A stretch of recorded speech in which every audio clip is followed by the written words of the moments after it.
సదా నింబవృక్షస్య మూలాధివాసాత్ సుధాస్రావిణం తిక్తమప్యప్రియంతం తరుం కల్పవృక్షాధికం సాదయంతం నమామీశ్వరం సద్గురుం సాయినాథం నమామీశ్వరం సద్గురుం సాయినాథం నమామీశ్వరం సద్గురుం సాయినాథం.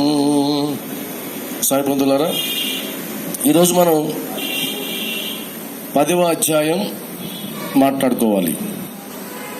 ఆ 10వ అధ్యాయంలో మొట్టమొదట మాట్లాడినటువంటి విషయాలన్నింటినీ గమనించినట్లయితే దాని ద్వారా ఏం తెలియజేయదలుచుకున్నాడు అంటే బాబా యొక్క స్థితిని మనకు తెలియజేస్తున్నాడు. బాబా యొక్క స్థితి అంటే బాబా ఎలా ఉండేవారు, ఆయన ఎలా ఆలోచించేవారు, ఎలా ప్రవర్తించేవారు, బయటికి కనిపించే బాబా ఏంటి, లోపల అంతరంగంలో ఉన్న బాబా ఏంటి, ఇద్దరికి తేడా ఏంటి, దీని గురించి చెప్పుకుంటూ వచ్చి బాబాని పూజించడం, బాబాని సేవించడం మన పూర్వజన్మల అదృష్టం కొద్దీ దొరికాడు అన్నట్టుగా చెప్పుకుంటూ వస్తాడు. అవి ఒక్కసారి అలా చదివేస్తే గానీ మరలా గుర్తుండవు. మీరు కావాలంటే ప్రయత్నం చూడండి. ఒకసారి చదివేసిన తర్వాత ఒక 1 అవర్ తర్వాత ఏం చదివామంటే గుర్తుండదు. అలా గుర్తుండాలి అంటే దాన్ని విశ్లేషించుకుంటూ వెళ్ళాలి ఒక్కొక్క విషయాన్ని.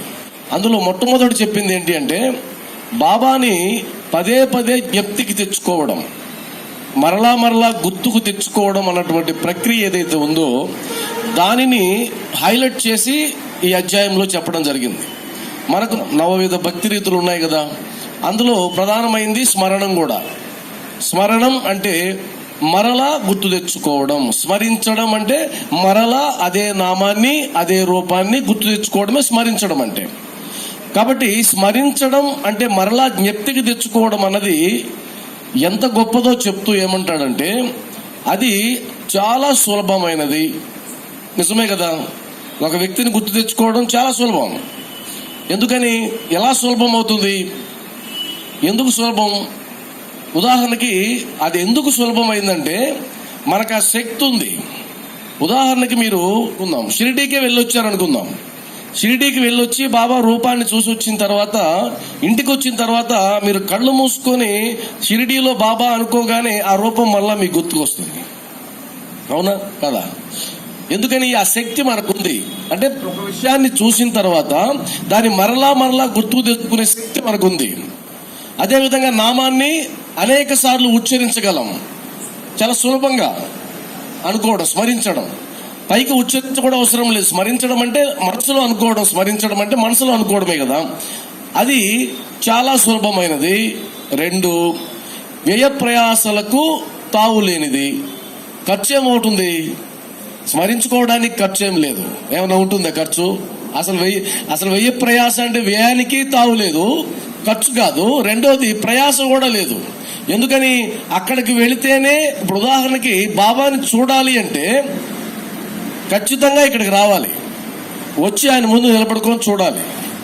చూసినటువంటి బాబాని గుర్తుకు తెచ్చుకోవాలంటే మరలా ఇక్కడికి రావాల్సిన పని లేదు. మనం ఎక్కడున్నా సరే కళ్ళు మూసుకుంటే ఆయన గుర్తు వస్తాడు, అంతే కదా. అదేవిధంగా నామాన్ని గుర్తు తెచ్చుకోవాలంటే మనం పలానా స్థలంలో ఉంటేనే నామం గుర్తుకొస్తుందని ఏమి లేదు. మనం అనుకుంటే చాలు నామం గుర్తుకొచ్చేస్తూ ఉంటుంది. కాబట్టి వ్యయ ప్రయాసలకి తావు లేనిది అని చెప్తూ ఏం చెప్పాడంటే చివరికి మనం గనక ప్రతి నిమిషం సాధన చేస్తే, సాయి యొక్క నామాన్ని స్మరణ చేయడం అనేది సాధన చేస్తే యొక్క సంపూర్ణ అనుగ్రహం మనం పొందడానికి అదొక సాధనా క్రమం అవుతుంది. నవవిధ భక్తి రీతుల్లో స్మరించడం కూడా ఒక రీతి కాబట్టి దాన్ని సులభంగా చేసుకోవచ్చు అని చెప్పడం జరుగుతుంది. ఆ తర్వాత సద్గురు చరణాలను నమ్మి కొలిచినచో వారు మన అదృష్టమును బాగు చేసెదరు. ఇది 2వ మాట, హామీ ఇవ్వడం. అంటే అదృష్టం, దురదృష్టం 2 పదాలు మనం తరచుగా వాడుతూ ఉంటాం. నా అదృష్టం బాగలేదు అని అంటే దురదృష్టం పట్టుకునిందని అర్థం. అసలు అదృష్టం ఏంటి, దురదృష్టం ఏంటి అని అంటే, నీ అదృష్టం కలిసి రావాలి అంటే నువ్వు బాబా పాదాలు పట్టుకోని అంటారు. అంటే అదృష్టం కలిసి రావడం అంటే అర్థం ఏంటి అంటే, దురదృష్టం రావాల్సినటువంటి సందర్భంలో అదృష్టం వచ్చిందంటే అది కలిసి రావడం, అంతే కదా. ఇప్పుడు సాధారణంగా అదృష్టం వస్తే పట్టించుకోం మనం. ఒక ప్రమాదం జరగబోతూ ఉండి ఆ ప్రమాదం తప్పిందనుకోండి, అబ్బా బాబా కాపాడాడు అంటాం. అసలు ప్రమాదం ఊసే లేదనుకోండి, అప్పుడు బాబా కాపాడాడు అనేటువంటి జ్ఞానం కూడా మనకు ఉండే అవకాశం లేదు. కాబట్టి ఒక ప్రమాదం జరగబోతూ ఉంటే ఆ ప్రమాదంలో నుంచి బయటపడ్డామంటే అది బాబా చేసినటువంటి సహాయం. కాబట్టి దురదృష్టం మనం వెంటాడుతూ ఉంటే గనక ఆ దురదృష్టం స్థానంలో అదృష్టం వచ్చింది అంటే బాబా కరుణించాడని మనం నమ్మాలి. అదే కదా అర్థం. కాబట్టి అదృష్టాన్ని ఆయన పెంచుతాడు. మన జీవితంలో ఉండేటువంటి అదృష్టాన్ని ఆయన పెంచడం జరుగుతుంది. ఆయన పాదాలను నమ్మినట్లయితే అదృష్టాన్ని బాగు చేయగలడు. ఆ తర్వాత శ్రద్ధగా సేవించినచో సంసార బంధముల నుండి తప్పించుకొనడం సాధ్యమవుతుంది. అసలు సంసార బంధముల నుండి తప్పించుకోవడం అన్న పదాన్ని మనం ఈ ఆధ్యాత్మిక ప్రసంగాల్లో చాలాసార్లు వింటుంటాం. భవసాగరం, ఈ సంసారం అనే సాగరాన్ని ఈదలేక చస్తున్నాను, బాబా కాపాడు అంటుంటాం కదా. అసలు సంసారం అనే సాగరంలో దూకమనింది ఎవడు మనల్ని? ఎవడన్నా బొట్టు బిట్టి పిలిచాడా దూకమని? లేదు. ఆ సాగరం మనకు చాలా హాయిగా ఉందనుకునే దిగాం, అంతే కదా. అంటే ఆ అలలు చూసి మోసపోయాం. అబ్బా ఎంత అందంగా ఉంది సముద్రం అనుకున్నాం. ఈ సముద్రంలో మునక్కపోతే ఇంకెందుకు జన్మ అనుకున్నాం. అందుకని దూకాం. దూకిన తర్వాత అర్థమైంది. దూకిన తర్వాత కానీ దాని లోతు తెలియలా. ఇప్పుడు దూకేశాం కదా, మన ఒడ్డుకైనా రాకపోతే ప్రమాదం. ఒడ్డుకు రావాలంటే రాలేకపోతున్నాం. పట్టేశాయి, బంధాలు పెట్టేసినాయి. ఇప్పుడు ఉదాహరణకి వివాహం చేసుకున్నప్పుడు ఎవరైనా ఆనందంగా కార్డులు పంచుతాడా? నా కర్మండి, నాకు కర్మ, ఏం చేద్దామండి, తప్పని పరిస్థితుల్లో చేసుకుంటున్నాను ఎవడన్నా అంటాడా? ఎంత సెలబ్రేషన్ చేసుకుంటాడు, అవునా కదా. పండగ అసలు చిన్న సెలబ్రేషన్ కాదు, లక్షల రూపాయలు ఖర్చు పెట్టి అందరినీ పిలిచి, అది చిన్న ఆనందం కాదు. అది అంతా అయిన తర్వాత 5 సంవత్సరాల తర్వాత అప్పుడు నాకు కర్మ అండి అంటాడు. ఎవడు చేసుకోమన్నాడు? నీ కర్మ, నువ్వే కదా చేసుకున్నావు. ఎవడన్నా బొట్టు పెట్టి పిలిచాడా నిన్ను? అందులో కాకుండా మమ్మల్ని అందరినీ కూడా పిలిచి అత్యంతలు వేయించుకుంటువి. ఈ పదం ఎందుకు వాడతారో నాకు అర్థం కాదు. సంసార సాగరము, సంసార దుఃఖము, భవబంధము, ఇవన్నీ కూడా నాకైతే అది ఎందుకని అవి నాకు నచ్చవు ఆ పదాలు. ఎందుకంటే మనమే కదా కావాలని తెచ్చుకున్నాం. తెచ్చుకున్న తర్వాత ఎవరో వచ్చి లాగడం కంటే కూడా మనమే ఈత నేర్చుకొని అందులో నుంచి బయటపడితే సంతోషం అని నాకు అనిపిస్తుంది, అంతే కదా. ఉదాహరణకి బాబా రక్షిస్తాడు అనుకోవడం కంటే కూడా అదేదో ఈత మనమే నేర్చుకుంటే మనం ఈ సులభంగా సముద్రాన్ని దాటుకొని వచ్చేస్తే ఈత రానివాడికి కావాలంటే ఆయన ఆదుకుంటాడు, అంతే కదా. నాకేమనిపిస్తుంది అంటే ఈత నేర్చుకోవడం సముద్రాన్ని దాటేయడం, ఆ ఈత నేర్చుకోవడమే జ్ఞానం. ఆ జ్ఞానాన్ని మనం పొందినట్లయితే ఇంకెవరో వచ్చి మన సంసారాన్ని చక్కదిద్దాల్సిన అవసరం లేదు. ఇక్కడ కూడా మనం ఉన్న వాళ్ళం కూడా కొంతమంది సముద్రంలో ఉన్నాం ఇప్పుడు, అవునా కదా. సముద్రంలో ఉన్నాం, చెయ్యందిచ్చే వాళ్ళ కోసం చూస్తూ ఉన్నాం. అయితే భగవంతుని వేడుకునింది అనుకోండి, ఒక స్త్రీ, ఒక సాయి బంధువు వేడుకునింది, బాబా ఈ సంసార బంధం నుండి నన్ను తప్పించు అని వేడుకుంటే, ఒకవేళ నిజంగానే ఆయన తప్పించదలుచుకుంటే ఎలా ఉంటుందో ఒక చిన్న ఉదాహరణ ఉంది. అదేంటి అంటే, బొంబాయిలో కాళీమాత గుడి ఉంది. రామకృష్ణ పరమహంస అంతా మొక్కారు కదా, ఆ గుడి ఉంది. ఆ కాళీమాత గుడికి సాయంత్రం అయ్యేసరికి స్త్రీలు విపరీతంగా వచ్చేవాళ్ళు, భజన చేసేవాళ్ళు. మాత మమ్మల్ని కడతీర్చు, మీలో కలుపుకో మాత, నీలో కలుపుకో మాత అని అద్భుతంగా భజన చేసి పాడేవాళ్ళు. ఆ పూజారికి ఒకరోజు అనుమానం వచ్చింది. ఏమని వచ్చిందంటే, వీరు నిజంగానే అమ్మవారిని పిలుస్తున్నారా, లేదు ఊరికే నటిస్తున్నారా అని అనుమానం వచ్చింది. అనుమానం వచ్చి ఒకరోజు ఒక ప్రణాళిక వేశాడు. ఆ ప్రణాళిక ఎవరికి చెప్పలేదు. చెప్పకుండా ఆయన సీక్రెట్గా ఆ విగ్రహం వెనక దాక్కొని వీరు భజన చేస్తున్నారు, అద్భుతంగా పాడుతున్నారు. అప్పుడు ఏమన్నారంటే, వెనక నుంచి వాయిస్ ఏమొచ్చిందంటే ఆకాశవాణి లాగా, భక్తులారా మీ మొరలు నేను విన్నాను, మీరు ప్రతిరోజు వచ్చి నన్ను ఐక్యం చేసుకో అంటున్నారు. ఒక 15 నిమిషాల్లో ఎవరైతే ఇక్కడ ఉంటారో మందిరంలో వారందరినీ నాలో కలిపేసుకుంటాను, మీకు ఇంకా బాధలే ఉండవు అని చెప్పి ఆకాశవాణి వినిపించిందంట.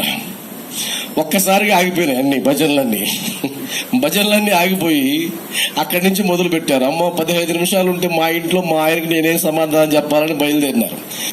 అప్పుడు అందరూ అనుకుంటున్నారు 15 నిమిషాలు ఉంటే నిజంగానే కలిపేసుకుంటే మనం ఆమెను ఐక్యమైపోతే సంసారం ఏం కావాలి, భార్య బిడ్డలేం కావాలి, అనుబంధాలు ఏం కావాలి, అవునా కదా? ఎక్కడ వస్తువులు ఆడ పెట్టొచ్చారు సత్యదేవుడు మళ్ళా వెళ్ళి అని 15 నిమిషాలు అయ్యేటప్పటికి ఒక్క భక్తురాలు కూడా గుడిలో లేదు. అలా ఉంటుంది. ఒకవేళ ఎవరన్నా వేడుకున్నారనుకో, ఈ సంసార బంధం నుండి రక్షించు బాబా అని నిజంగానే బాబా ప్రత్యక్షమై వచ్చేసి వెళ్దాం, తీసుకెళ్తున్నాను నిన్ను, ఈ క్షణంలో ఉన్న పలంగా నువ్వు వచ్చేయమ్మా, నేను నాతో తీసుకెళ్లిపోతాను, అలా కలుపుకుంటానంటే వచ్చేవాళ్ళు ఎంతమంది? అసలు వస్తారా? రారు. సమస్య లేదు. మేమేదో మొహమాటాన్ని పిలిచావు సాయి, నువ్వు నిజంగానే వచ్చేస్తావా? ఈ బంధాలన్నీ వదిలిపెట్టుకుని రావడం అంత సులభం కాదని అంటాం. కాబట్టి శ్రద్ధగా సేవించినచో సంసార బంధముల నుండి తప్పించుకోగలం అని అంటే అర్థం ఏంటి అంటే, దాన్ని మనం పాజిటివ్గా అర్థం చేసుకుందాం. అదేంటి అంటే, సంసార బంధనం ఉంది.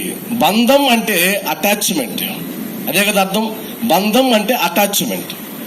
నీ దుఃఖం ఎందుకు వస్తుందంటే ఆ అటాచ్మెంట్ వల్ల దుఃఖం వస్తుంది. ఏదైనా సరే, ఏ విషయమైనా తీసుకోండి, ఎక్కడైతే అటాచ్మెంట్ ఉంటుందో అక్కడ దుఃఖం ఖచ్చితంగా ఉంటుంది. అటాచ్మెంట్ అంటే అర్థం ఏంటి? అది లేకపోతే నేను తట్టుకోలేను, అది అటాచ్మెంట్ అంటే. ఇది లేకపోతే నేను బతకలేను, అది లేకపోతే నేను బతకలేను. మనకు వస్తువులతోనూ అటాచ్మెంట్ ఉంటుంది, వ్యక్తులతోనూ అటాచ్మెంట్ ఉంటుంది. అది బంధం అంటే. ఈ బంధాన్ని బంధంలాగా తీసుకొని అటాచ్మెంట్ ఉండి డిటాచ్మెంట్ అవ్వడానికి, అంటే ఎప్పుడైనా సరే ఈ బంధం నా నుంచి దూరం అవుతుందన్నటువంటి సత్యాన్ని గ్రహించి దూరం అయితే దీని లక్షణం ఇదే, దూరం అవ్వడమే అనుబంధం యొక్క లక్షణం అని భావించి మనస్థిమితం చేసుకుంటే అప్పుడు ప్రశాంతత వస్తుంది. లేదనుకుంటే అశాంతి ఉంటుంది. అంటే మన చుట్టూ పెనవేసుకున్నటువంటి ఏ బంధమైనా ఏదో ఒక రోజు మన నుంచి దూరం అయిపోవాల్సిందే. ఇది సత్యం. ఎవరు ఊహు అన్నా ఎవరు ఊహు అన్నా అది తప్పేదే కాదు. అందువల్ల ఈ సంసారం అనే బంధం అనేది ఏదైతే ఉందో అందులో నుంచి తప్పించుకోవాలంటే నీకు జ్ఞానం కావాలి. ఆ జ్ఞానం ఏంటి? ఆ జ్ఞానం ఏంటి అంటే, ఏ బంధం కూడా శాశ్వతంగా ఉండే అవకాశం లేదు, ఏదో ఒక రోజు నిన్ను విడిచిపెట్టి ఆ బంధం దూరం అవుతుంది అని నమ్మడమే జ్ఞానం. అలాంటి వారికి ఎవరు ఏం సహాయం చేయాల్సిన పని లేదు. మరి బాబా తప్పించగలడు అన్నాడు కదా, ఎలా తప్పిస్తాడు అంటే ఆ జ్ఞానాన్ని ప్రసాదించి తప్పిస్తాడు. అంటే ఎంతవరకు బంధాన్ని పెట్టుకోవాలో అంతవరకే పెట్టుకోవాలి, అంతకు మించి పెట్టుకుంటే ప్రమాదమే. ఒక ఆయన క్రికెట్తో అనుబంధం పెట్టుకున్నాడు, ఆటతో అనుబంధం పెట్టుకున్నాడు. ఒకరోజు ప్రపంచ కప్పులు జరుగుతూ ఉన్నాయి, ఇంకొక బాల్ ఉంది, 6 బంతులు కొట్టాలి. ఒక బాల్ ఉంది, 6 బంతులు కొట్టాలి. ఒక్కసారిగా బాల్ వేశాడు బౌలరు, ఇంక ఇటు కొడతాడో లేదో తెలియదు, అమ్మో కొడతాడా కొట్టడా అని అన్నాడు, ఎగిరిపోయినాడు, స్పాట్లో చచ్చిపోయాడు, ఇంట్లోనే పోయినాడు. ఇప్పుడు ఎందుకు చనిపోయాడు అతను? క్రికెట్ ఆటతో అనుబంధం విపరీతంగా పెంచుకున్నాడు. ఏదైనా బిడ్డల మీద ఎక్కువ మమకారం ఉన్న వాళ్ళు గమనించండి, వారికి ఏదైనా చిన్న ప్రమాదం జరిగిందని హఠాత్తుగా చెప్తే వారికంటే ముందు వీళ్ళు తెచ్చిపోతారు. మనం చాలా మందిని చూస్తున్నాం కదా. మరి ఎందుకు అలా జరిగింది? అమ్మో ఆయన చెప్పొద్దు, ఆయన చెప్పారంటే హార్ట్ ఫెయిల్ అయిపోతుంది అంటాం. ఎందుకు ఫెయిల్ అయిపోతుందంటే అటాచ్మెంట్ ఆ రూపంగా ఉంది. ఆ అటాచ్మెంట్ వల్ల ఏమవుతుంది? మనకు దుఃఖం మాత్రమే మిగులుతుంది, ఇంకోటి మిగిలే అవకాశం లేదు. కాబట్టి ఆ తర్వాత ఏం చెప్పారంటే, సంసారం అనే సాగరాన్ని దాటుటకు సద్గురు అనే సరంగుపై పూర్తి నమ్మకం ఉంచవలెను అని ఉంది. ఇక్కడ సరంగు అంటే ఎవరైతే ఆ సాగరాన్ని మనల్ని దాటిస్తూ ఉన్నారో ఆ నావ యొక్క యజమాని, లేదా ఆ నావని నడిపేవాడు, మనల్ని జాగ్రత్తగా తీసుకెళ్లేవాడు, నదిని దాటించేవాడు సరంగు అని అంటారు. ఇప్పుడు మన సరంగు ఎవరు? మన సరంగు షిరిడి సాయినాథుడు. ఆయన పైన మనం భారం వేయాలి, ఆయన మీద విశ్వాసం ఉంచాలి. ఆయన ఎలా దాటిస్తే అలా దాటాలి, లేదా ఆయన పడవలోకి ఎక్కిన తర్వాత సరంగు ఏది చెబితే అది చెయ్యాలి. ఉదాహరణకి ఈ మధ్య గోదావరి నదిలో ఒక లాంచీ మునిగిపోయింది, గుర్తుందా? అవునా? ఆ లాంచీ మునిగిపోయి 30 మంది పైన చనిపోయారు అనుకుంటా. అలా చనిపోవడానికి కారణం ఏం చెప్పారు వాళ్ళు? మిగిలిన బతికి వచ్చిన వాళ్ళు ఏం చెప్పారు గుర్తుందా మీకుది? చనిపోయారు. అలా చనిపోవడానికి ఆ నదిని దాటుకొని వచ్చిన వాళ్ళు ఏం చెప్పారంటే, వారేమో ఆ ప్రికాషన్స్ వేసుకోమన్నారు. ఏమంటారు వాటిని? జాకెట్లు వేసుకుంటారు కదా, ఆ జాకెట్లు వేసుకుంటే మునిగిపోయే అవకాశం ఉండదు కాబట్టి జాకెట్లు వేసుకోమన్నారు. వారు ఎంత చెప్పినా సరే వినలేదు. విననందువల్ల ప్రమాదం జరిగింది, మునిగిపోయారు. అంటే అర్థమేంటి? వారు సరంగు యొక్క మాటని వినలేదు. ఇక్కడ విశ్వాసం ఉంచడం అంటే అర్థమేంటి అంటే, ఆ సరంగు ఏదైతే చెబుతాడో మనకు దానిని తూచా తప్పకుండా చేయడం అని అర్థం. అదే విశ్వాసం ఉంచడం అంటే. అంటే అర్థమేంటి? నువ్వు నీ సంసార సాగరాన్ని దాటించడానికి నీకు ఎలాంటి నాలెడ్జ్ కావాలో, జ్ఞానం కావాలో ఆ జ్ఞానాన్ని సరంగు చెప్తాడు. అలా చెప్పినప్పుడు నువ్వు వినాలి. అంటే పడవలోకి ఎక్కిన తర్వాత కొన్ని ప్రికాషన్స్ ఉంటాయి, జాగ్రత్తలు ఉంటాయి. ఇలా చేయొచ్చు, ఇలా చేయకూడదు, డూస్ అండ్ డోంట్స్ అంటారు. చేయవలసినవి, చేయకూడనివి. అదే విధంగా సంసారంలో కూడా, సంసారంలో భార్యతో, భర్తతో, పిల్లలతో, సమాజంలో ప్రవర్తించేటప్పుడు కొన్ని చెయ్యాలి, కొన్ని చేయకూడదు. చేయాల్సిన వాటిని ధర్మబద్ధమైన పనులు అంటారు, చేయకూడని వాటిని ధర్మ విరుద్ధమైనటువంటి పనులు అంటారు. అదే కదా. కాబట్టి మనకు ఒక ధర్మం అనేది ఉంది. ధర్మం ప్రకారం నడుచుకోవాలి. ధర్మో రక్షతి, చెప్పండి, రక్షిత. అదే కదా, ధర్మో రక్షతి రక్షిత అంటే అర్థం ఏంటి? ధర్మాన్ని నువ్వు రక్షిస్తే ధర్మం నిన్ను రక్షిస్తుంది. దానికి ముందు ఒక పదం ఉంది, ధర్మ ఏవ హతోహంతి అనే పదం. అది ఎక్కడ చెప్పరు మనకు. అంటే ధర్మాన్ని నువ్వు తప్పితే ఆ ధర్మమే నిన్ను నాశనం చేస్తుంది. ధర్మ ఏవ అథోహంతి, ధర్మో రక్షతి రక్షిత. ఈ రెండు పదాలు పక్క పక్కనే ఉంటాయి. ఆ పైది మాత్రం మనకు చెప్పరు, కిందది మాత్రం ఏదో నెగటివ్ చెప్పరు, పాజిటివ్ మాత్రమే చెప్తుంటారు. ధర్మం తప్పావు అంటే ఆ ధర్మమే నిన్ను నాశనం చేస్తుంది. కాబట్టి ఏది ధర్మం, ఏది అధర్మం ఎవరు చెప్తారు? సరంగు చెప్తాడు. సరంగు ఎవరు? నిన్ను దాటించేవాడు. దాటించేవాడు ఏదైతే చేయమని చెప్తాడో అది ధర్మం, ఏదైతే చేయకూడదని చెప్తాడో అది అధర్మం. కానీ నావలోకి ఎక్కిన తర్వాత మనం ఏం చేస్తామంటే సరంగు చెప్పినట్టు వినం, మన ఇష్ట ప్రకారం మనం నడుచుకుంటాం. అక్కడ మునిగిపోయారు వాళ్ళు. ఏ విధంగా అయితే నదిలో మునిగిపోయారో మనం కూడా సంసార సంద్రంలో మునిగిపోతాం. అందువల్ల ఇక్కడ కూడా మీకు ఒక అద్భుతమైనటువంటి విషయాలు చెప్పాడు సరంగు. మన సరంగు అద్భుతమైన విషయాలు చెప్పాడు ఈ అధ్యాయంలో. దాన్ని మనం విని వదిలేస్తాం, అది సమస్య. ఇక్కడ సమస్య ఎక్కడ వస్తుందంటే, మనం ఒక విషయాన్ని వింటాము, దాన్ని మనము ఆచరణలో పెట్టాం, వదిలేస్తాం. అలా వదిలేసినందువల్ల ఏమవుతుంది? ఆ జ్ఞానం మనకు జీవితంలో పనికిరాదు. ఆ తర్వాత ఏం చెప్పారంటే, భక్తుల యొక్క అంతరంగమున గల భక్తి ప్రేమను బట్టి సద్గురువు వారికి జ్ఞానమును శాశ్వతానందమును ప్రసాదించును.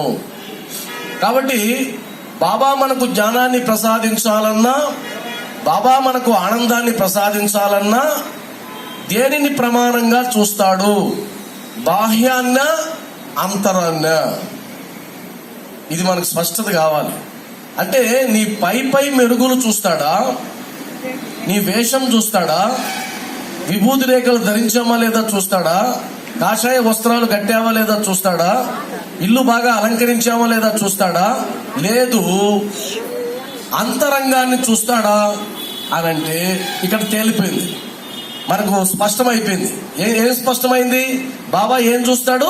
మన అంతరంగమును గల భక్తి ప్రేమ చూస్తాడు. అంటే నీ లోపలి వాస్తవాన్ని చూసేవాడే గాని బాబా నీ బాహ్యంలో ఉన్నటువంటి అబద్ధాన్ని చూసేవాడు కాదు.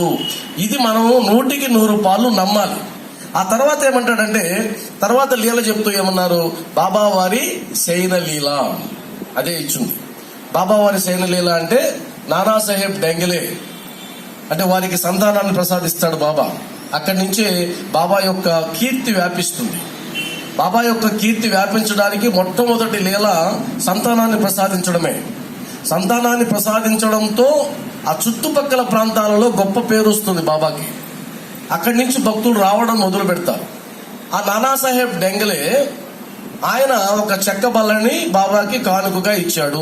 ఇది తెలిసింది అందరికీ. అది ఎంత ఉంది? 4 మూరల పొడవు, ఎడల్పెంత? ఒక జాన. దీని మీద ఒక మనిషి పడుకోవడం సాధ్యం కాదు. మరి అలాంటి బల్లని దూలానికి తగిలించి వేటితో గుడ్డ పేలికలతో. అవి ఎలాంటి గుడ్డ పేలికలు? అవి బాగా చీకిపోయినటువంటివి. అవి ఏమాత్రం ఆ బరువుని మోయలేనటువంటి గుడ్డ పేలికల్ని కట్టి వేలాడదీసి దాని పైన పడుకునేవాడు. ఆ పైన పడుకోవడమే కాకుండా ఆ జానడు స్థలంలో 4 ప్రమిదలు చుట్టూ పెట్టి పడుకునేవాడు. అలాంటిది చూసి షిరిడి వాసులంతా ఆశ్చర్యపోయి అసలు ఎలా సాధ్యం ఇదని బాబా ఒక్కడే పడుకున్నప్పుడు ఎలా ఎక్కుతాడో చూద్దామని చాలా మంది దొంగచాటుగా తొంగి చూసేవారట. ఆయన ఎవరు చూసినా కనిపించేవాడు కాదు, అందరూ చూసేసరికి పడుకో ఉండేవాడు. ఎలా ఎక్కుతాడో తెలియదు. ఆ తర్వాత బాబా ఇదంతా చూసి విసుగు చెంది వాటిని విరగ్గొట్టి దునిలో మారేశాడు. ఏడవరకు తెలుసు. అది చెబుతూ ఏమంటాడంటే, ఆ లీలను చెబుతూ ఒక మాట రాస్తాడు. దాన్ని మనం పట్టుకోవాలి. అష్టసిద్ధులు బాబా అధీనములు. ఈ లీల తర్వాతనే వచ్చేటువంటి పారాగ్రాఫ్ అది. దానికి స్టేట్మెంట్ అంటే ఎలా ఎగిరాడండి పైకి, ఎలా పడుకున్నాడు, ఆ జానాడు స్థలంలో ఎలా సరిపోయింది, బాబా అంత బరువుని అది ఎలా మోసింది, గుడ్డపేలికి ఎలా మోసింది అంటే దానికి సమాధానం కావాలి కదా. సమాధానం చెప్తున్నాడు. ఆ సమాధానం ఏంటంటే అష్టసిద్ధులు బాబా ఆధీనములు అని చదివారనుకోండి. మీరు ఆ చదివి వదిలేస్తే అష్టసిద్ధులు ఏంటో తెలియాలి కదా. అవునా కదా? అష్టసిద్ధులు ఏంటో తెలియాలి. ఆ అష్టసిద్ధుల్లో బాబా చేసింది దేనికి సంబంధించిందో తెలియాలి. ఇలా మనం ఆలోచిస్తూ పోతే బాబా మీద విశ్వాసం ఎంతో పెరిగిపోతుంది. అందుకని ఒక సామెత ఉంది. ఆ సామెత ఏంటంటే, don't read the lines, read between the lines అంటారు. లైన్లు చదువుతూ పోయేవాళ్ళు సాధారణం. లైన్ల మధ్యలో భావాన్ని చదువుతూ పోయేవాళ్ళు అద్భుతమైనటువంటి వారు. పిల్లలు కూడా చూడండి, చదువుకునే పిల్లలు కూడా ఈ టెక్నిక్ వస్తే కదా, ఆ లైన్ల మధ్యలో ఉండే భావాన్ని చూస్తూ చదివే టెక్నిక్ వస్తే ఒక పుస్తకాన్ని సంవత్సరం పొడుగు చదవాల్సిన పని లేదు. వాళ్ళు చాలా సింపుల్ గా ఒక్కసారి చదివితే మరోసారి చదవకుండా చదివే అవసరం లేకుండా జరుగుతుంది. అది ప్రాక్టీస్ చేయాలి. మా అదృష్టం బాగుండి మాకు అది ప్రాక్టీస్ అయ్యింది. నాకు ఒక హెడ్ మాస్టర్ ఉన్నాడు. మా అదృష్టం కొద్దీ 10వ తరగతిలో 8, 9, 10 ఆయన మాకు అది అలవాటు చేశాడు. ఆయన ఊతపదం అది. ఎప్పుడు లైన్ల మధ్యలో భావాన్ని చూడు, don't read the lines, read between the lines అనేవాడు ఆయన.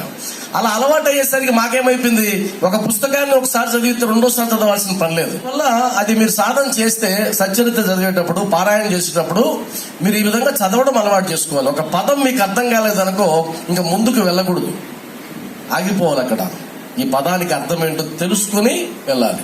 సరంగు అనే పదం వచ్చింది అనుకోండి, సరంగు అర్థం తెలియదు, వెళ్ళిపోకూడదు. సరంగు అంటే ఏంటి వెతకాలి, వెతికి తెలుసుకో. అష్టసిద్ధులు బాబా ఆధీనములు. అష్టసిద్ధులు అంటే ఏంటి? ఇలా చదివితే నీకు సాయి సచ్చరిత్ర మీ జీవితాన్ని మార్చి పడేస్తుంది. ఎందుకని సాయి సచ్చరిత్రలో 1 పేజీ చదవాలంటే మీరు బయట విషయాలు 10 పేజీలు చదవాలి, లేదంటే ఈ పేజీ అర్థం కాదు. దానివల్ల ఏమవుతుంది, జ్ఞానం కాస్త పెరుగుతుంది. మీరు నమ్ముతున్నారా లేదు? ఈ విషయాన్ని నమ్ముతున్నారా? అలా చదవడం సాధ్యమా కాదని డౌట్ ఏమన్నా ఉందా? లేదు, డౌట్ పడద్దు. చదవడం అలవాటు చేసుకోవాలి. మీకు ఉదాహరణ చెప్తా కావాలంటే, ఇంటర్మీడియట్ 2 సంవత్సరాల కోర్సు, అవునా? ఎన్ని సబ్జెక్టులు ఉంటాయి? 12 సబ్జెక్టులు. ఈ 12 సబ్జెక్టులకి 2 సంవత్సరాలు చదవాలి. కానీ నేను 3 నెలల్లో 12 సబ్జెక్టులు ఒకేసారి, ఈరోజు ఫస్ట్ ఇయర్ ఇంటర్మీడియట్, రేపు సెకండ్ ఇయర్ ఇంటర్మీడియట్, రెగ్యులర్ విద్యార్థులతో కూర్చొని రాసి డిస్టింక్షన్ లో పాస్ అయినా మా హెడ్ మాస్టర్ దయ వల్ల. డిగ్రీ 3 సంవత్సరాలు, 3 సంవత్సరాలు 17 సబ్జెక్టులు, 3 సంవత్సరాలు చదవాలి. ఈ 3 సంవత్సరాల సబ్జెక్టుల్ని 6 నెలల్లో చదివి రెగ్యులర్ విద్యార్థులతో కూర్చొని, ఈరోజు ఫస్ట్ డిగ్రీ, రేపు సెకండ్ డిగ్రీ, ఎల్లుండి థర్డ్ డిగ్రీ, మళ్ళీ first degree, second degree, third degree, కంటిన్యూగా 17 సబ్జెక్టులు రాసి, వేలు కూడా వాసిపోతే ప్లాస్టర్లు కట్టుకొని ఇంజక్షన్లు వేయించుకొని లాస్ట్ ఎగ్జామ్ రాసి డిస్టింక్షన్ లో పాస్ అయినా. కాబట్టి సాధ్యమా కాదా? ఇది ఎవరి పుణ్యం? మా హెడ్ మాస్టర్ గారి పుణ్యం. ఆయన ఇప్పటికే తలుచుకుంటూ ఉంటాం మేము. అందువల్ల అష్టసిద్ధులు అని ఆగిపోతే గన మీరు పారాయణ చేసిన అందువల్ల అష్టసిద్ధులు ఏంటో నేను చెప్తాను. ఇప్పుడు అష్టసిద్ధుల గురించి మీరు సింపుల్ గా తెలుసుకుందాంలే, ఎక్కువ వద్దు. అష్ట అంటే ఎన్ని? 8 అష్టసిద్ధులు.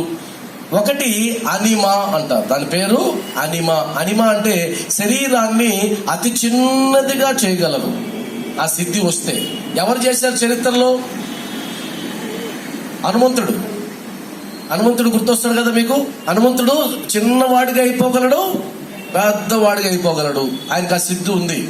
కాబట్టి అనిమ, శరీరమును అతి చిన్నగా చేయడం. రెండవది మహిమ అంటే శరీరాన్ని అతి పెద్దదిగా చేయడం. హనుమంతుడు చేస్తాడు ఆ విధంగా. మూడవది గరిమ. ఇది ఇక్కడ మనం ఈ రెండు మూడు వస్తాయి. గరిమ అంటే శరీర బరువును విపరీతంగా పెంచడం. తర్వాత లఘిమ, ఇది బాబా ప్రయోగించిన శక్తి. లఘిమ అంటే శరీరమును అతి తేలికగా చేయడం.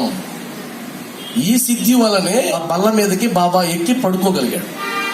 ఆ సిద్ధి తెలుసు కాబట్టే బాబా ఇలా చేయగలడు అనే ఉద్దేశంతో హేమాడ్ పంత్ అష్టసిద్ధులు ఆయనకి స్వాధీనములు అని రాశాడు.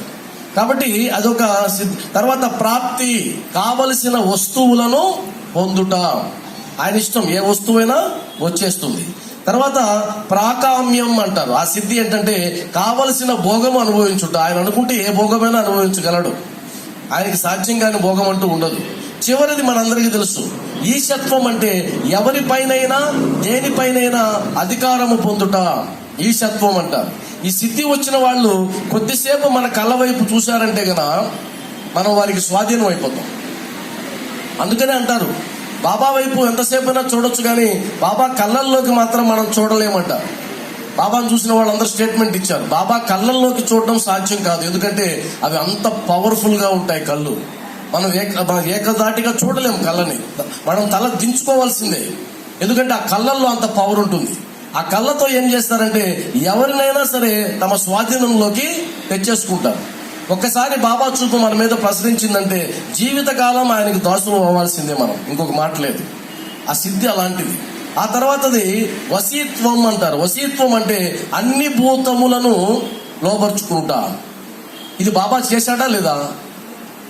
మొదటి నెలలో చేశాడు. ఏదది? చాంద్ పాటేల్ గుర్రం తప్పిపోయినప్పుడు ఆయన ఏం చేశాడు? సటకాతో అలా కొడితే నీరు వచ్చింది, అలా కొడితే నిప్పు వచ్చింది. అవునా కదా? అన్ని భూతములు ఆయనకి స్వాధీనం. తుఫానును ఆగమంటే ఆగింది, పైకప్పు పడిపోతుంటే ఆగమంటే ఆగింది, ఆ జ్వాలగా రేగేటువంటి అగ్నిని దిగు అంటే దిగింది. విషాన్ని కూడా శ్యామ పాము కాటుతో వెళ్తే దిగు అంటే విషం దిగిందా లేదా? ఎలా సాధ్యం? ఇవన్నీ మాయలు మంత్రాలు అనుకోవాల్సిందే కదా. కానీ అష్టసిద్ధులు ఆయనకు స్వాధీనము. అష్టసిద్ధులు బాబా ఆధీనములు. బాబా వారిని అపేక్షించలేదు. మనం ఏం చేయాలి? అష్టసిద్ధులు రావాలంటే సాధన చేయాలి, కఠోరమైన తపస్సులు చేయాలి, యోగాభ్యాసాలు నేర్చుకోవాలి, అష్టాంగ యోగాలన్నీ నేర్చుకోవాలి. అష్టసిద్ధులు రావాలంటే ఏదో ఒక దైవాన్ని మెప్పించాలి, ఆయన అనుగ్రహాన్ని పొందాలి. చాలా ఉన్నాయి. కానీ ఆయన అంటాడు బాబా వాటిని అపేక్షించలేదు. బాబా కోరుకోలేదు అష్టసిద్ధులు కావాలని. మాయమంత్రాలు కుశాబావు మాయమంత్రాలు చేస్తుంటే వాడిని పిలిచి వాటిని గంగానదిలో వదిలి వచ్చేంత వరకు బాబా ఒప్పుకోలేదు. దానికి పనిష్మెంట్ గా 108 సార్లు గురు చరిత్రను చదవమని చెప్పాడు. కాబట్టి మంత్రాలు ఆయన ఒప్పుకోడు. ఆ తర్వాత వారు పరిపూర్ణులు కనుకనే సహజముగానే వారికి అవి సిద్ధించను. కాబట్టి ఎలాంటి ప్రాక్టీస్ చేయకుండానే సహజంగానే బాబాకు వచ్చాయి. అందువల్ల బాబాకు సంబంధించిన లీలలు జరిగేటప్పుడంతా కూడా ఎలా జరుగుతాయి, ఎలా సాధ్యం అంటాం కదా. అవి సహజంగానే ఆయన పరిపూర్ణులు కాబట్టి ఆయన ఏదనుకుంటే చేయగలరు. తర్వాత బ్రహ్మము యొక్క సగుణావతారం అనేది తర్వాత పారాగ్రాఫ్. బ్రహ్మము యొక్క సగుణావతారం అంటే అసలు పరబ్రహ్మ స్వరూపముకి ఒక రూపం ఉండదు. రూపం ఉంటుందా? ఆయన గుణాతీతుడు, గుణరహితుడు. ఆయనకు ఒక రూపం లేదు. అన్ని రూపాలు ఆయనవే. ఆయనకు ప్రత్యేకమైన రూపం లేదు. పరబ్రహ్మానికి అన్ని రూపాలు ఆయనవే. కానీ ఇక్కడ ఈ పరబ్రహ్మ ఎలా అంటే సగుణావతారం. ఈయనకి ఒక రూపం ఉంది. ఆయనకు కొన్ని గుణాలు కూడా ఆపాదించవచ్చు మనం. ఆయనకి అన్ని గుణాలు ఆయనవే, అన్ని గుణాలు ఆయనవి కావు. అన్ని రూపాలు ఆయనవే, అన్ని రూపాలు ఆయనవి కావు. అంటే ఆయనకి ఆకారం ఉన్నట్టే ఉంటుంది, ఆకారం ఉండదు. ఆయనకి గుణాలు ఉన్నట్టే ఉంటాయి, గుణాలు ఉండవు అని ఈ పారాగ్రాఫ్ లో చెప్తూ మొత్తం ఎంత అద్భుతంగా వివరిస్తాడంటే దాని గురించి బాబాని అర్థం చేసుకోవడం చాలా కష్టం అని చదివితే అర్థమైపోద్ది మనకు. మనం అనుకుంటాము మనం 10 సంవత్సరాల నుంచి బాబా సేవలో ఉన్నాం కదా, బాబా పారాయణాలు చేస్తున్నాం, బాబా గ్రంథాలు, నాకు మొత్తం అర్థమైపోయింది అనుకుంటాం. కానీ చివరికి అర్థమవుతుంది ఏమనంటే ఏమీ అర్థం కాలేదని చివరికి అర్థమవుతుంది. బాగా చదవంగా మనకు తెలిసింది గొప్ప విషయం ఏంటంటే ఈయన గురించి మనం ఏమీ తెలుసుకోలేదని మాత్రం తెలుసుకుంటాం ఖచ్చితంగా. కాబట్టి చూడండి, ఆయన పరబ్రహ్మ చెప్తూ సాయిబాబా 3.5 మూరల మానవ దేహంతో కాన్పించినను అతి హృదయంలో ఉంటాడు. పైకేమో 3.5 మూరల దేహంలో ఉంటాడు. కానీ ఆ శరీరానికే పరిమితం అనుకుంటే కుదరదు. అందరి శరీరాల్లో ఆయన ఆక్రమించుంటాడు. ఇది అద్భుతం కదా వాస్తవానికి. అందుకనే సర్వం సాయిమయంగా చూడమని అర్థం ఏంటి అంటే, బాబాని కేవలం విగ్రహంలో మాత్రమే చూసేవారు వారు అంత పరిణతి చెందినటువంటి భక్తి ఉన్నవాళ్ళు కాదు. బాబాని ఆ విగ్రహానికి పరిమితం చేస్తే అది సంకుచిత మనస్తత్వం. వాస్తవం మాట్లాడాలంటే బాబాని ఒక పటానికో ఒక విగ్రహానికో పరిమితం చేశాము అంటే గన ఇది సంకుచిత మనస్తత్వం. వాస్తవానికి బాబా తత్వం అలా ఉండదు. బాబా విశ్వవ్యాప్తం అయినటువంటి వాడు, అందరి హృదయాల్లో ఉన్నటువంటి వాడు, అందరి రూపాలు ఆయనవి అయినటువంటి వాడు. కాబట్టి ఆయన ఒక రూపానికి ఎలా పరిమితం అవుతాడు? అయ్యే అవకాశమే లేదు. వాస్తవానికైతే మనం చూసేటువంటి ఆ రూపం, మందిరంలో ఉండే రూపం గాని, మన వెనకున్నటువంటి రూపం గాని, మనం చూసేటువంటి రూపం అది ఈ జన్మలో బాబా ధరించినటువంటి ఒక శరీరం అంతే. వాస్తవానికి బాబా రూపం అది కాదు. శ్యామాకి నాకు 72 జన్మల సంబంధం అన్నాడు కదా, మరి 72 జన్మలలో ఇదే రూపంతో ఉన్నాడా? చరిత్రలో ఎక్కడన్నా బయటపడిందా ఈ రూపం ఇంతకు ముందు? లేదు. అప్పుడు రూపం ఏంటో మనకు తెలియదు. మహల్సాకి నాకు 40 జన్మల సంబంధం, అప్పుడు రూపం ఏంటో తెలియదు. ఇది కేవలం 80 సంవత్సరాలు బాబా ధరించినటువంటి ఒక శరీరం యొక్క ఆకారం మాత్రమే. అది కూడా 80 సంవత్సరాలు. ఎప్పుడైతే ఆ దేహంలో నుంచి ఆ జ్యోతి వెళ్ళిపోయిందో అప్పుడు పరిమితి లేదు ఆయనకి, అపరిమితుడైపోయినాడు. ఇప్పుడు బాబా రూపం చెప్పమంటే ఇవన్నీ బాబా రూపాలే. అర్థమైందా? మనం అన్ని బాబా రూపాలే. ఎంతమంది బాబాను ప్రేమిస్తున్నారో, బాబాను పూజిస్తున్నారో వాళ్ళందరిలో బాబా ఉంటాడు అంటే అర్థం ఏంటంటే ఆ రూపాలన్నీ బాబావే అని అర్థం. కాబట్టి బాబాని ఒక రూపానికి ఎలా పరిమితం చేస్తావు నువ్వు? ఎలా చేయగలం మనం?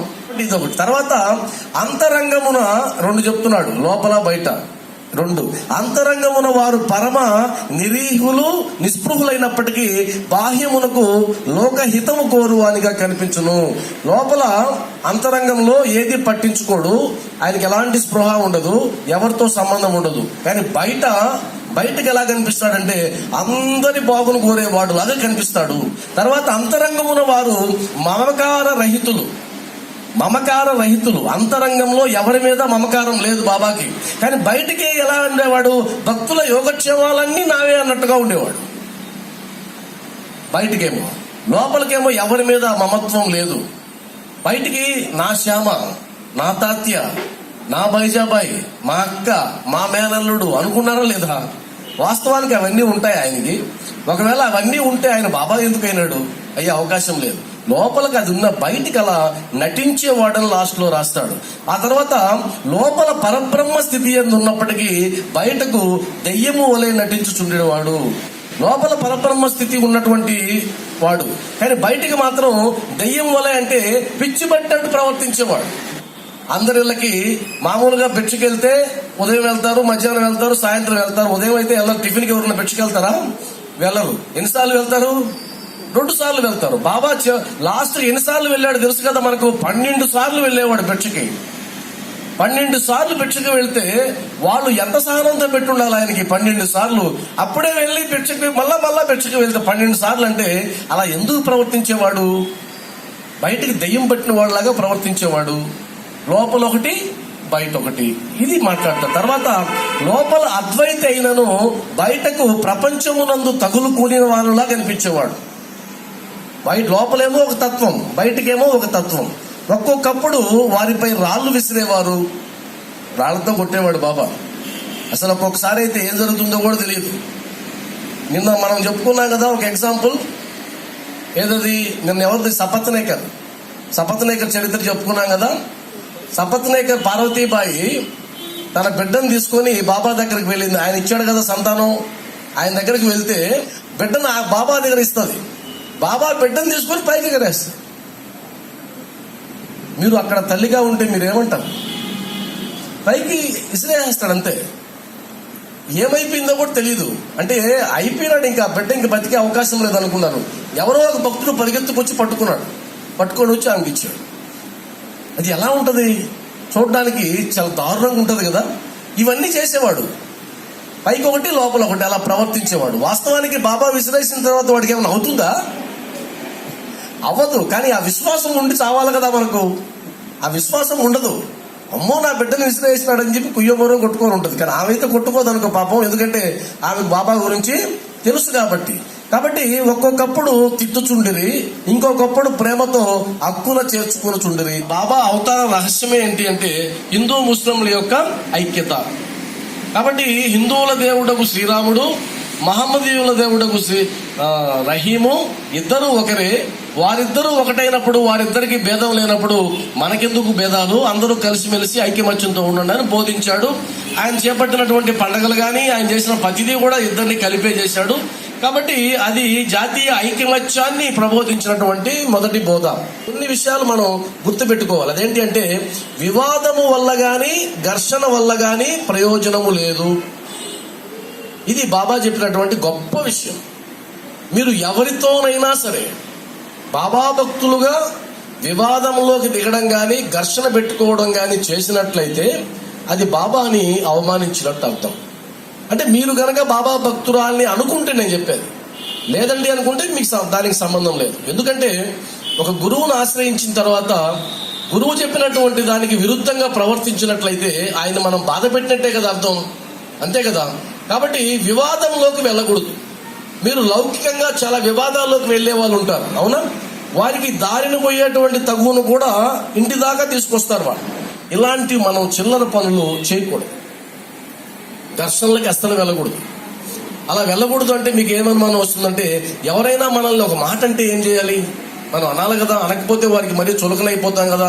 అలాంటే భక్త కబీర్ ఒక మాట అన్నాడని చెప్తారు. అది ఎంతవరకు సాధ్యమో మీరు ఆలోచించండి. ఆయన ఏమన్నాడంటే ఎవరైనా మీకోసం ముళ్ళు పరిస్తే వారి కోసం మీరు పువ్వులు పరవండి అని అంటాడు. సాధ్యమా అసాధ్యమా? అప్పుడు మీరేమంటారంటే ఈ కాలంలో అసాధ్యం అని అంటారు. కానీ ఈ కాలంలో కూడా సాధ్యం. ఈ కాలంలో కూడా సాధ్యం. అది ప్రాక్టీస్ చేయాలి. అంటే దాని మళ్ళా చెప్తున్నా, ఎవరైనా మన కోసం ముళ్ళు పరిస్తే వారి కోసం మనం ఏం చేయాలి? పువ్వులు పరవాలి. ఇదే మాట బాబా కూడా చెప్తాడు చివరిలో. అంటే ఎవరైనా మీకు కీడు చేసిన సో దీంట్లోనే ఉంది. ఎవరైనా మీకు కీడు చేసిన సో ప్రత్యపకారము చేయకూడదు. ప్రతిగా అపకారం చేయకూడదు.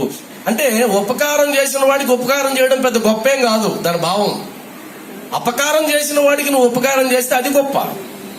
అందువల్ల మన చుట్టూ ఉన్న వాళ్ళందరూ మనతో ఘర్షణకు దిగినప్పుడు వారిని ఎదిరించకుండా ఎలా ఉండగలమనంటే మరలా సాయి తత్వంకి వెళ్ళాలి. ఎలా అంటే అందరూ సాయి స్వరూపాలే అనుకున్నప్పుడు నాతో గొడవకు దిగినానికి వాళ్ళలో కూడా బాబా ఉన్నాడు. నాతో ఎవరైతే గొడవకు దిగారో వారిలో బాబా ఉన్నాడు, నాలో బాబా ఉన్నాడు. ఈ బాబా వెళ్ళి ఆ బాబాతో గొడవ పెట్టుకోవడం ఏంటి? సిల్లీగా ఉంది కదా అనిపిస్తుంది, అవునా కదా? ఒకవేళ ఆ గొడవ వేసుకున్నటువంటి వ్యక్తిలో బాబా ఉన్నాడు అనుకుంటే ఏమో బాబా ఈ రూపంలో నాకు ఏదైనా నేర్పిస్తున్నాడేమో అనుకునేశారు అనుకోండి. సింపుల్. ఏది తాగుచున్నాను, తమ దొడ్లలోనో పొలములలోనో పని చేసుకునిచున్నాను, వారెల్లప్పుడూ సాయిని జ్ఞప్తి ఉంచుకుని సాయి మహిమను కీర్తించుచుండేది వారు. సాయి తప్ప ఇంకొక దైవము వారికి ఉండలేదు.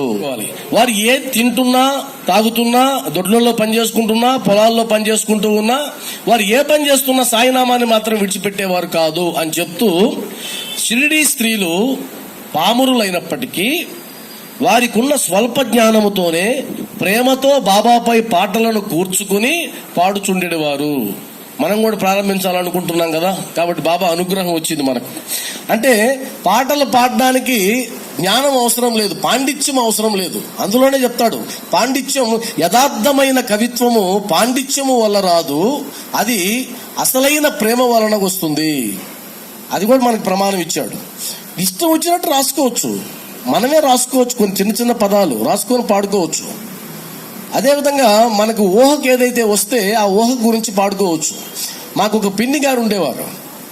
ఆమె మామూలు గృహిణి, సాధారణమైన గృహిణి, ఆమెకేం చదువు పెద్ద లేదు. ఆమె యొక్క చిన్న కొడుకు ఇంటి నుంచి వెళ్ళిపోయాడు.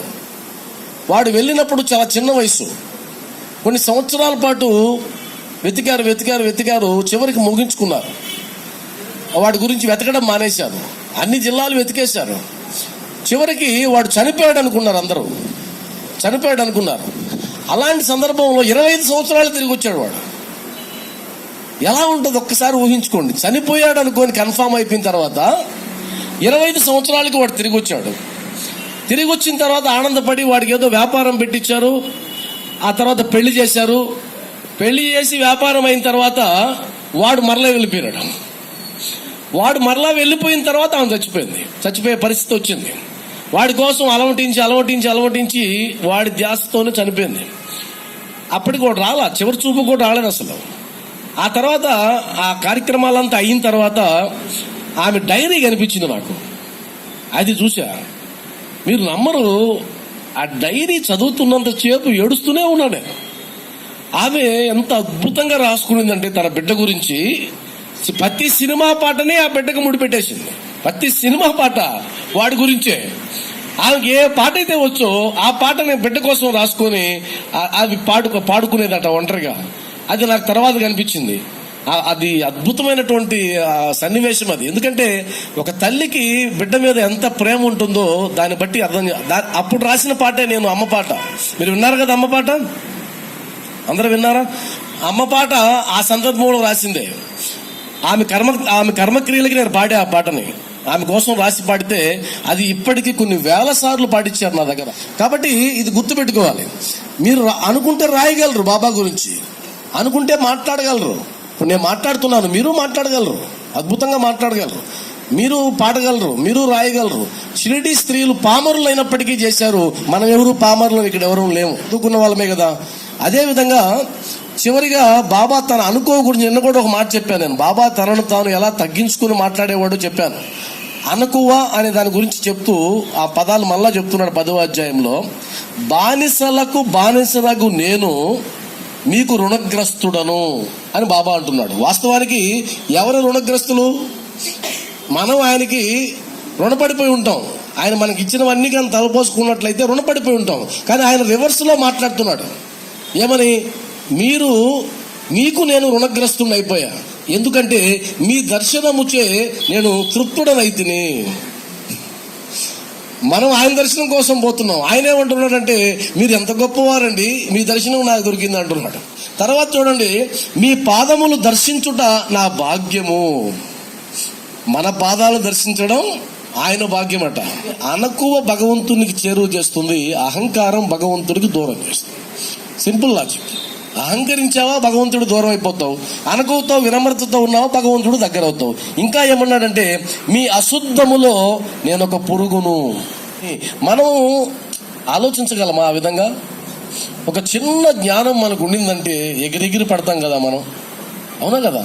చిన్న విషయం ఉన్నా కూడా ఎగిరెగిరి పడతాం. అలా కాకుండా బాబాకు సంబంధించి ఇది మనం అలవాటు చేసుకోవాలి. ఆ తర్వాత ఈ మాట రాసినందుకు ఏమట్ పంతు వెంటనే ఏం రాశాడు తెలుసా? అంటే మీ అశుద్ధంలో నేను ఒక పురుగుని అని అంటే బాబాని అది తక్కువ చేసినట్టు మాట్లాడాడని మనలాంటి వాళ్ళు అనుకుంటారేమోనని వెంటనే ఆయన ఏమన్నాడంటే ఒకవేళ బాబా అలా తలపోసినట్లయితే ఆ అపరాధానికి నేను క్షమాపణ చెప్పుకుంటాను, క్షమాపణ చెప్పుకొని ఏం చేస్తానన్నాడు. చూడండి, మనం ఇది చేయాలి ప్రతి ఒక్కరం.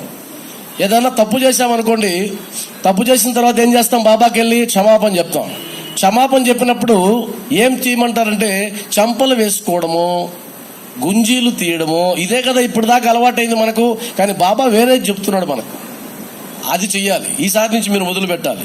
ఏం చెప్పాడంటే అపరాధమునకు బాబాను క్షమాపణ కోరేదను, ఆ పాప పరిహారార్థమై బాబా నామ జపము చేసేదను అన్నాడు. తప్పు చేస్తే ఏం చేయాలి? బాబా నామ జపం ఎక్కువ చేయాలి. ఈ మధ్య కొత్తగా వచ్చింది చూడండి టెక్నిక్. కొంతమంది స్ట్రైక్ చేయడం మార్చారు, బాబాను చూసి కాపీ కొట్టారేమో. హేమాడ్ పంతుని చూసి. ఏం కాపీ కొట్టారంటే, మేము స్ట్రైక్ చేస్తున్నాం కాబట్టి ఎక్కువ గంటలు పనిచేస్తాం. విన్నారా? కొన్ని గవర్నమెంట్ ఆఫీసులు చేసాయి అంటే ఎక్కువ గంటలు పనిచేస్తారు. ఎందుకంటే మామూలుగా స్ట్రైక్ చేస్తే పని ఆపేస్తారు. కానీ కొత్త టెక్నిక్ ఏంటంటే, మేము అలిగాం కాబట్టి ఎక్కువ గంటలు పనిచేస్తామని చేశారు. కాబట్టి మనం ఈసారి ఎప్పుడైనా ఇక్కడ కూర్చున్న వాళ్ళు ఎవరైనా బాబాకి క్షమాపణ చెప్పదలుచుకుంటే ఏం చేయాలి? బాబాకి నామ జపం చేయాలి. ఒక 10 నిమిషాలు కూర్చొని ఓం సాయి, శ్రీ సాయి, జయ జయ సాయి 10 నిమిషాలు చెప్తే అది క్షమాపణ చెప్పినందువల్ల మనకు ఉపయోగం కూడా కలిగింది కదా, ఆయన నామాన్ని కూడా చెప్పిన వాళ్ళు అయినాం. కాబట్టి 10వ అధ్యాయం అద్భుతమైనటువంటి సూత్రాన్ని మనకిచ్చింది. ఆ తర్వాత దేని గురించి చెప్పాడంటే, నానావళి గురించి. నానావళి తెలుసు కదా మీకు. నానావళి అందరికంటే గొప్ప ప్రేమికుడు బాబాకి. ఆయన గద్దె మీద నుంచి దించిన సన్నివేశం అందరికీ తెలుసు. ఆ సందర్భం ఎందుకు చెప్పాడంటే, గద్దె మీద కూర్చున్నప్పుడు అహంకారము లేదు, గద్దె దిగమన్నప్పుడు అభద్రతాభావము లేదు. ఎప్పుడైతే నానావళి ఆ గద్దె మీద నేను కూర్చోవాలనుకుంటున్నాను అంటే వెంటనే దిగాడు కాబట్టి నానావళి చెక్ చేసి మరలా కూర్చొని గద్దె మీద దిగి వెంటనే సాష్టాంగ దండ ప్రమాణం చేశాడు. ఎందుకు చేశాడు? ఆయన అహంకారాన్ని జయించాడు, ఇగోని జయించాడు. ఇగో అనే పదం గుర్తుపెట్టుకోండి, ఈజీఓ, ఇగో అంటారు. ఇగో అనే పదం వల్ల కాపురాలు కూలిపోతున్నాయి. కాపురాలు కూలిపోయేది ఎందుకు అంటే, భార్యకి భర్తకి మధ్యలో గొడవలు పెట్టేది ఏంటి అంటే ఆ 3 అక్షరాల పదమే, ఇగో. నేనెందుకు తగ్గాలి ఆయన, నేను మాత్రం తక్కువ ఆమె, అంతే, క్లోజ్. అక్కడికి చాప్టర్ క్లోజ్. ఇద్దరు వెళ్ళి కోర్టులో కూర్చొని ఉంటారు మళ్ళా. కాబట్టి బాబాని ఎంత ప్రేమించాడు అంటే, బాబా మహాసమాధి చెందినటువంటి 13వ రోజునే ఆయన మహాసమాధి అయిపోయాడు. చిన్న విషయమా అంటే, బాబా మహాసమాధి చెందిన తర్వాత ఉగ్గబట్టేశాడు. ఆహారం నీళ్లు ముట్టుకోకుండా ఉగ్గబట్టి 13 రోజులకి చనిపోయాడు. అది ఎవరికి సాధ్యం అసలు? అప్పటిదాకా ఆయన్ని కూడా ఏమన్నారు? పిచ్చోడు అన్నారు. ఆయన పిచ్చోడేం కాదు, గొప్పోడు ఆయన. అందువల్లే బాబా ఆవరణంలో నానావళికి కూడా సమాధి చోటు దొరికింది. మహామహావళికి దొరకలేదు, కానీ ఒక పిచ్చివాడి సమాధి ఉంది బాబా సమక్షంలో. ఎంత గొప్ప విషయం అది. అందువల్ల ఆయన ద్వారా అహంకారం లేనితనాన్ని నిరూపించాడు. కాబట్టి ఇప్పుడు మనకి ఇచ్చిన సందేశం ఏంటంటే, అహంకారం అన్నది లేకుండా ప్రవర్తించండి, ఇగో అన్నది మీ దరిదాపులో కూడా రానివద్దు. ముఖ్యంగా కొత్తగా పెళ్ళయి వెళ్ళే వాళ్ళకి ప్రతి తల్లిదండ్రి చెప్పాల్సిన మాట ఏంటంటే, అమ్మా ఈ 3 అక్షరాలు వదిలిపెట్టి వెళ్ళిపో. ఆ 3 అక్షరాలు ఏంటి? ఇగో, ఈజీఓ అంటే అహంకారము, అహాన్ని విడిచిపెట్టి వెళ్ళు అని చెప్తే ఆ సంసారం సజావుగా ఉంటుంది. ఆ బిడ్డకు కూడా చెప్పాలి, ఆ తల్లి చెప్పాలి, ఆ మగబిడ్డకు కూడా చెప్పాలి, ఇగో వదిలిపెట్టరా అని చెప్పాలి. ఇలా చాలా ఉన్నాయి. కాబట్టి బాబాకి అలాంటి ఇగోలేమీ లేవు. పిచ్చివాడు వచ్చి గద్దె దిగమంటే దిగాడు. అంతెందుకు, మీకు తెలుసు కదా జవహర్ అలీ కపట గురువు గురించి తెలుసు కదా, విన్నారు కదా. కపట గురువు, దొంగ గురువు వచ్చి, బాబా నా శిష్యుడు అంటే నేను శిష్యుడిని అన్నాడు. ఆ ఊరికి పోదాం పదా అంటే ఆ ఊరికి వెళ్ళాడు. నువ్వు నాకు సేవ చేయాలంటే సేవ చేసినాడు. ఊర్లో వాళ్ళు వచ్చి, బాబా నువ్వేంటి వాడికి సేవ చేస్తున్నావే, వాడు దొంగ గురువు అంటే, అమ్మమ్మ నా గురువు సామాన్యుడు కాదు, మీరు ఇక్కడి నుంచి వెళ్ళకపోతే కొట్టి తరివేస్తాడని చెప్పాడు. అలా ప్రవర్తించాడు. అవన్నీ మనకు నేర్పించడానికి చేసినటువంటిది. కాబట్టి చివరిగా బాబా ఏమన్నా అంటే, బాబా ఆసనములు కానీ, యోగాభ్యాసములు కానీ, మంత్రోపదేశములు కానీ తమ భక్తులకు ఉపదేశించలేదు. ఇది కరాఖండిగా. తెలివితేటలను పక్కన పెట్టి, అదే ఇగో, ఇప్పుడు చెప్పాను కదా ఇగో అంటే అదే. తెలివితేటలను పక్కన పెట్టి సాయి సాయి అను నామమును మాత్రము జప్తి యందుంచుకునుము అంటే, అన్యాపదేశంగా ఒళ్ళు దగ్గర పెట్టుకొని బాబా ముందు ప్రవర్తించు అని అర్థం. అది తెలివితేటలు పక్కన పెట్టమంటే, నీ తెలివితేటలు ఆయనకు అందుకునేటివి కాదు, ఆయన నీకు అందడు. కాబట్టి తెలివితేటలు పక్కన పెట్టి సాయి సాయి సాయి అనేటువంటి నామాన్ని మాత్రమే జపిస్తూ ఉండు. ఆలోచించుటయే మనసు యొక్క పని. అది ఆలోచించకుండా ఒక్క నిమిషమైనా ఉండలేదు. ఏదది? మనసు. ఒక్క నిమిషమైనా ఉండలేదు. నిమిషం కాదు, అర సెకను కూడా ఉండలేదు. దానికి ఏదైనా ఇంద్రియ విషయము జ్ఞప్తికి తెచ్చినచో దానినే చింతించుచుండును. అంటే అది ఖాళీగా ఉంచామనుకోండి, అది ఇష్టం వచ్చినట్టు వెళ్ళిపోతూ ఉంటుంది, దాని ఇష్టం వచ్చిన దగ్గరికి వెళ్ళిపోతుంటుంది. దానికి ఏదైనా పని పెట్టారంటే ఆ పనిని చేస్తూ ఉంటుంది. సింపుల్ టెక్నిక్ ఇది. మీరు ధ్యానానికి కూర్చున్నారు, మాకు ఒక ఆయన ఉన్నాడు, ధ్యానం అద్భుతంగా చేస్తాడు. ఎంత అద్భుతంగా చేస్తాడంటే, నేను ఒకసారి వాళ్ళ ఇంటికి వెళ్తే వాళ్ళ మిస్సెస్ని అడిగాను, సార్ ఉన్నారమ్మా అంటే ధ్యానంలో ఉన్నాడండి అన్న. అమ్మో, ధ్యానంలో ఉంటే మనం డిస్టర్బ్ చేయకూడదు. ఆ సోఫాలో మెల్లిగా వెళ్ళి కూర్చున్నా. ఆయన ధ్యానంలో ఉన్నాడు, చూస్తూ ఉన్నా, కనిపిస్తూ ఉన్నాడు. ఆ కొద్దిసేపు తర్వాత ఆమె వచ్చి, ఏమండి కాఫీనా టీనా అన్నది నిదానంగా. నేనుండి నిదానంగా కాఫీ అన్నా. ఆయన వెంటనే నాకు టీ అన్నాడు.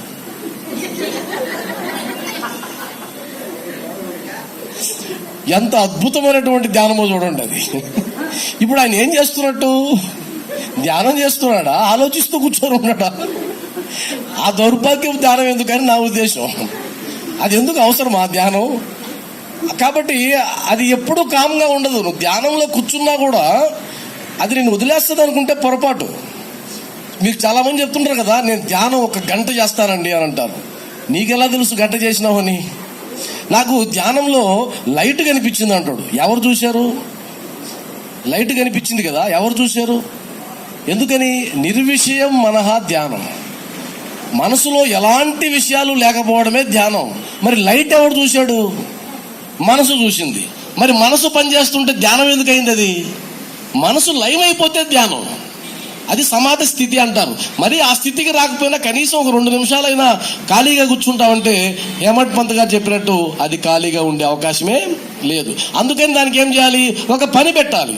ధ్యానంలో కూర్చున్నారనుకోండి, నేను ధ్యానంలో కూర్చున్నంతసేపు నేను బాబానే చూస్తుంటాను అని పని పెట్టారనుకో, కొద్దిగా వర్కౌట్ అవుద్ది. అర్థమైంది కదా? బాబా పాదాలు చూస్తాను లేదా బాబా ముఖం చూస్తాను, అది ఒక టెక్నిక్. అప్పుడు ఏమైంది? ఆ మనసుకు ఒక పని పడింది కాబట్టి ఆ మనసు ఆ పని చేసుకుంటూ ఉంటుంది, నువ్వు మాత్రం నిశ్చలంగా కూర్చొని ఉంటుంది. ధ్యానం కూడా కాదు, అదొక పని. అదేవిధంగా మీరు అష్టోత్తరం చదివేటప్పుడు మీ మనసు నిలబడాలంటే ఒక టెక్నిక్ చెప్తా. అష్టోత్తరం చదివేటప్పుడు ముందు ఒక పని చేయండి.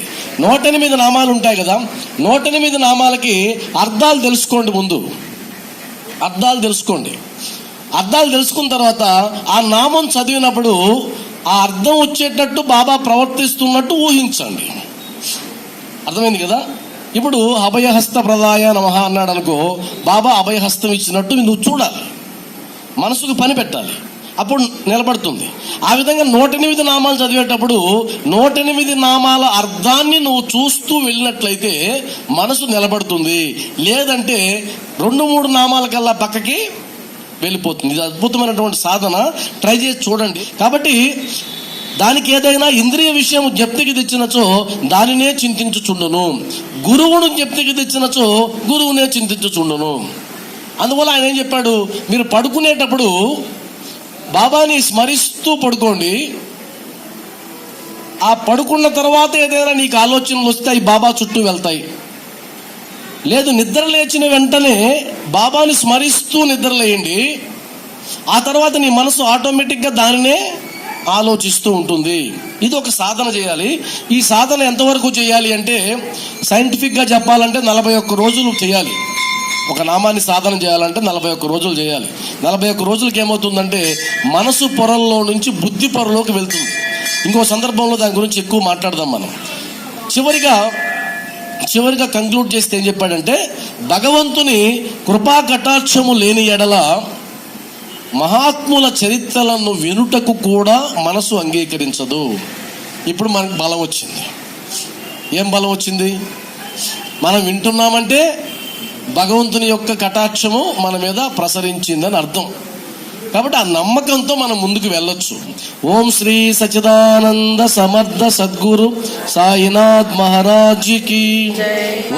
సమర్థ సద్గురు సాయినాథ్ మహారాజ్ కి జై.